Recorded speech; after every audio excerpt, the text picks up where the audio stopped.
ঢাকা পাশের মাটি নবী ভাইয়ের ভয় নাই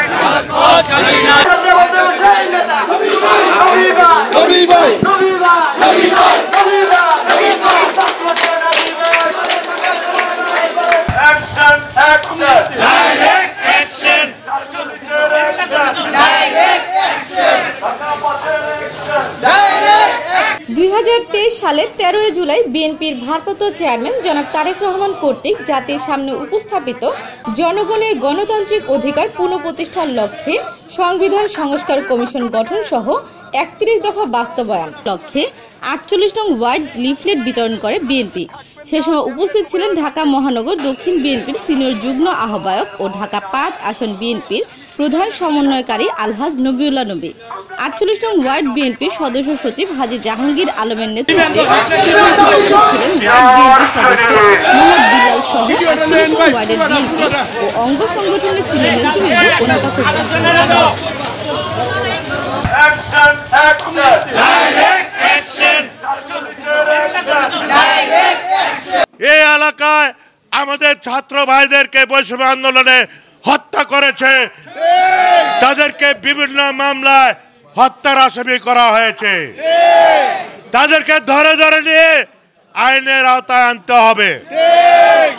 এই এলাকায় কমিশনার, এই এলাকার কমিশনার এই এলাকায় দখলবাজি, চাঁদাবাজি, মানুষের অনেক নিপীড়ন নির্যাতন করেছে।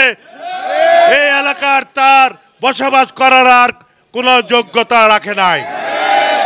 সে অবৈধভাবে এলাকায় পানি সংযোগ দিয়ে টাকা নিয়ে সংযোগ দিয়েছে, অবৈধভাবে গ্যাস সংযোগ দিয়েছে লাখ লাখ টাকা নিয়ে, লাখ লাখ টাকা নিয়ে মানুষের বাড়ি ঘরের কাজ বন্ধ করে দিয়েছে। যে টাকা দিয়েছে তার বাড়ির কাজ হয়েছে। তাই এই সমস্ত কমিশনের এলাকায় থাকার যোগ্যতা রাখে না। তাদেরকে যেখানে পাবেন সেখানে গণপিটুনি দেওয়া পুলিশের হাতে অর্পণ করবে। আর সারা দেশে চাঁদাবাজি, দখলবাজি বন্ধ করতে হবে। যারা চাঁদাবাজি করছে, যারা সন্ত্রাসী করছে, তাদেরকে পুলিশের হাতে ধরিয়ে দিবেন। এই এলাকায় কোনো চাঁদাবাজির স্থান নাই, সে যে দলেরই হোক। আমরা আমাদের নেতা কর্মীরা আমরা ঐক্যবদ্ধ আছি, আমরা চাঁদাবাজির বিরুদ্ধে প্রতিরোধ করার জন্য। তারেক রহমানের নির্দেশ অনুযায়ী আমাদের এই ঢাকা 5 আসনে আমরা চাঁদাবাজ, দখলবাজদের প্রতিরোধ করে যাচ্ছি। ভাইরা আমার, চাঁদাবাজিদের পক্ষে যারা তদবির করবে তাদের আওয়ামী লীগের দোসর হিসাবে চিহ্নিত করা হবে।